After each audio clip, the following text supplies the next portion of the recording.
Salut à toutes et à tous, c'est Hortywood. Ça fait longtemps qu'on n'avait pas reparlé de Rayman Raving Rabbids River Road, n'est-ce pas? Pour ceux ne sachant pas de quoi je parle, il s'agit d'un fangame en cours de développement par la Team Bureau, créé à partir du prototype de Rayman contre les lapins crétins, qui à la base devait être un jeu d'aventure. En gros, cela aurait pu être le Rayman 4 que nous n'avons jamais eu. La Team Bureau semble donc bien décidée à recréer un jeu aussi fidèle que possible à la vision originale qu'avait Ubisoft pour Rayman contre les lapins crétins, en se servant du maximum d'éléments à leur disposition dans le prototype, et il semble bien parti. Il est donc temps de revenir sur les avancées et nouveautés autour du projet depuis ma dernière vidéo sur le sujet. D'ailleurs, je ne reviendrai que très peu sur les éléments déjà abordés dans mes précédentes vidéos, je vous conseille donc d'aller y jeter un œil si ce n'est pas déjà fait. Merci encore à la Team Bureau et à Framerater pour leur permission d'utiliser certaines informations et images exclusives. Je le redis encore une fois, mais tout ce que je vais dire et tout ce que vous allez voir est susceptible de changer. Le jeu est évidemment encore en plein développement. Le but ici est de faire un petit état des lieux de l'avancée du projet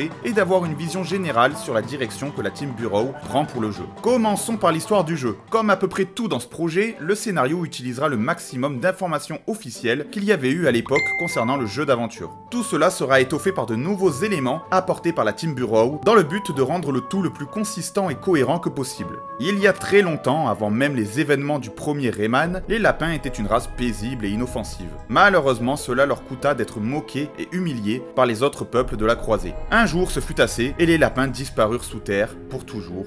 Ou presque. Bien décidés à prendre leur revanche, ils préparèrent en secret leur contre-attaque pendant des années. Ils observèrent notamment Rayman au fil de ses aventures, afin de pouvoir mieux le neutraliser une fois qu'ils frapperont. Un jour, ils réapparurent. Ils détruisirent le cœur du monde, éparpillant Lumps Jaune et Electoons dans toute la contrée. L'île à fée voulant soigner le cœur du monde fera évidemment appel à Rayman pour l'aider dans sa tâche. Pour ce qui est de la narration, les personnages s'exprimeront en raymanien, comme dans Rayman 2. La vallée venteuse, le premier environnement du jeu, a été confirmé comme n'étant pas un monde à part entière et servira plus ou moins de tuto pour les mouvements de base de Rayman. Pareil pour le Colisée, le deuxième niveau du jeu, qui fera lui office de tuto pour les combats. Nous ferons ici la connaissance de Jabit, l'empereur des lapins crétins, qui a enfin droit à son modèle tout beau tout neuf. Une cinématique introduisant le personnage devrait prendre place ici. D'ailleurs, le Colisée a subi quelques modifications en reprenant des éléments des artworks de l'époque. On ne sait pas encore quel sera le rôle de Simone, la petite amie de Rayman, dans toute cette histoire, mais il y a fort à parier que les lapins la captureront et que nous la découvrirons aux mains de Jabit si la Team Bureau décide également d'adapter ce vieil artwork. Ce qui est sûr, c'est que Rayman va être amoureux, va tomber amoureux, et donc il y a une belle histoire d'amour aussi dans ce Rayman 4.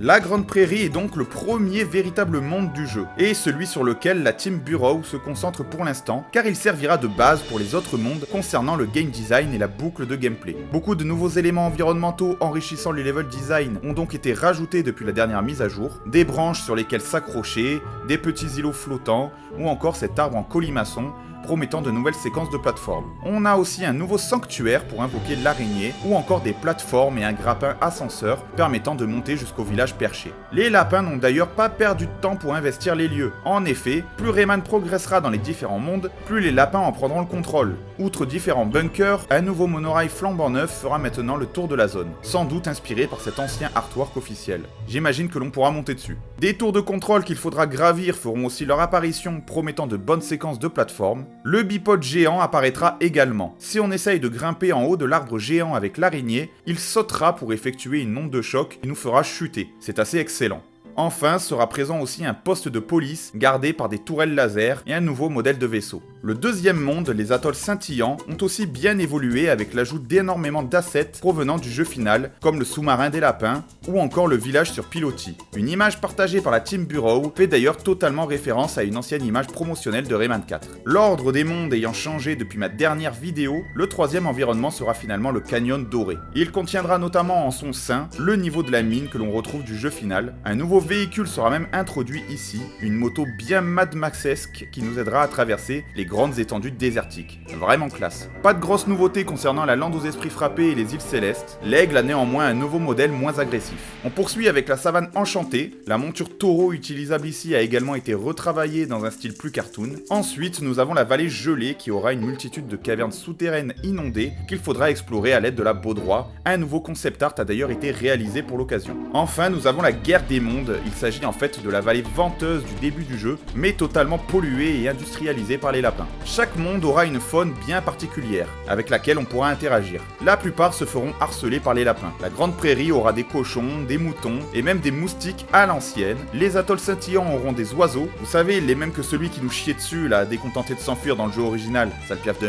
Le canyon doré aura des vaches que l'on pourra lancer comme dans le jeu original, et la lande aux esprits frappés aura ces drôles de démons, pas très agressifs, ils vous attaqueront néanmoins si vous les importunez un peu trop. Les zones auront beaucoup d'objectifs différents à réaliser. Le joueur sera donc libre d'aller explorer et relever les défis dans l'ordre qu'il souhaite. Outre les différents repères des lapins crétins à aller attaquer, le jeu contiendra également une multitude de séquences de plateformes à réaliser, quelques séquences d'infiltration devraient aussi pointer le bout de leur nez, ainsi que pas mal de mini-jeux repris du jeu final, réadaptés pour cette nouvelle aventure. Si on avait déjà vu qu'un cycle jour-nuit avait été intégré, il aura une utilité plus que simplement esthétique. C'est en effet la nuit que les lapins réapparaîtront dans les zones ouvertes. Chaque groupe de lapins aura son commandant, selon le type de lapin. Les commandants des lapins normaux seront les gros lapins gris repris du jeu final, les commandants des lapins flics seront les lapins inspecteurs, pour les lapins en armure de fortune, ça sera un lapin chevalier, pour les lapins zombies, ça sera un gros lapin zombie, et pour les lapins foreurs, ça sera un gros lapin foreur. On pourra aussi rencontrer les fameux lapins kamikazes avec leurs cadeaux là, ainsi que le professeur Barranco, dont on ne connaît pas encore le rôle. Les séquences de danse ont aussi grandement été améliorées. Rayman devra maintenant trouver un poste de musique et l'allumer, ce qui déclenchera une séquence de danse, attirant les lapins colorés des alentours,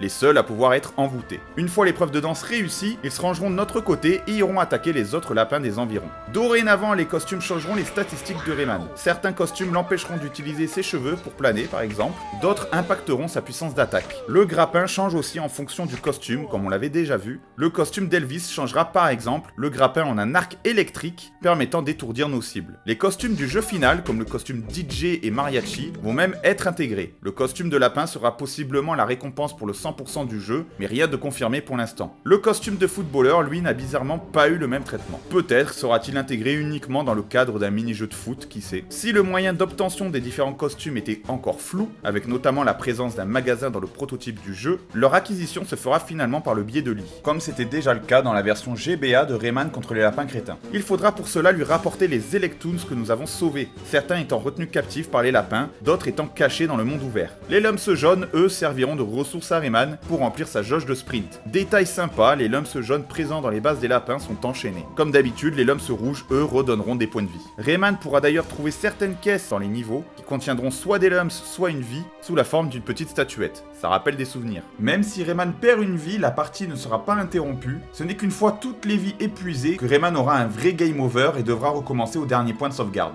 Pour atteindre la zone de fin de chaque monde, il faudra sauver un certain nombre de bébés Globucks. Certains seront cachés dans le monde ouvert, d'autres seront obtenables en récompense de mini-jeux. D'ailleurs, Papa Globucks devrait sans aucun doute apparaître dans le jeu lui aussi, ainsi que ce cher Murphy qui devrait avoir un rôle plutôt mineur. Les petits êtres à sauver ont également un nouveau modèle, leur apparence varieront selon le monde dans lequel ils se trouvent, un peu comme dans Rayman 3.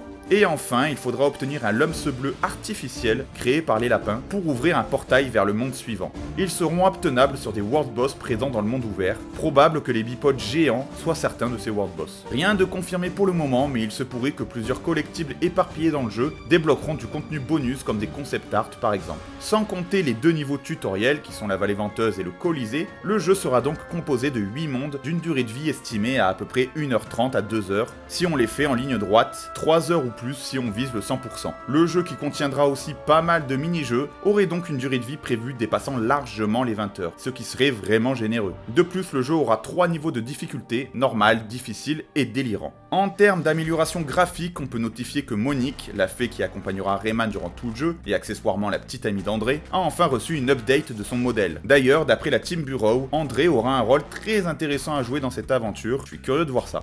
On va retrouver beaucoup de personnages de Rayman 3, donc André notamment, qui était l'ennemi de Rayman 3. Peut-être vont-ils devenir cette fois-ci les meilleurs potes du monde, mais ça c'est...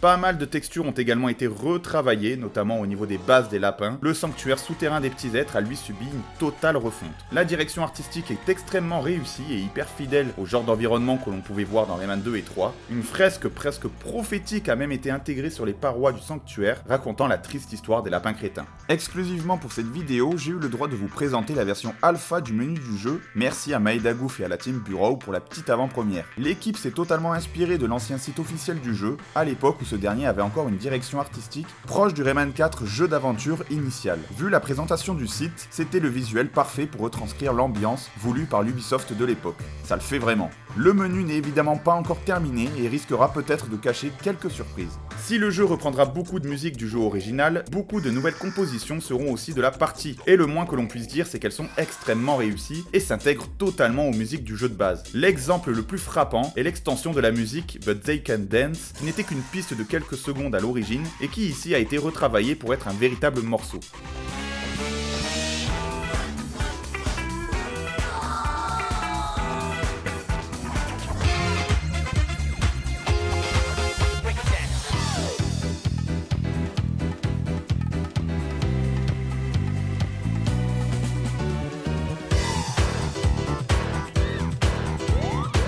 La Grande Prairie a aussi enfin eu droit à sa composition originale.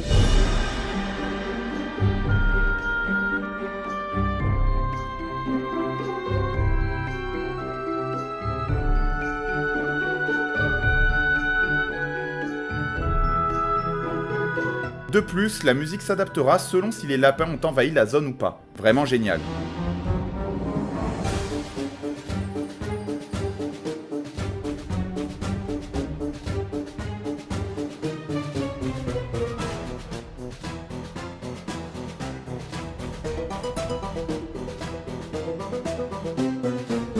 Et on a aussi une nouvelle composition pour les phases de course-poursuite.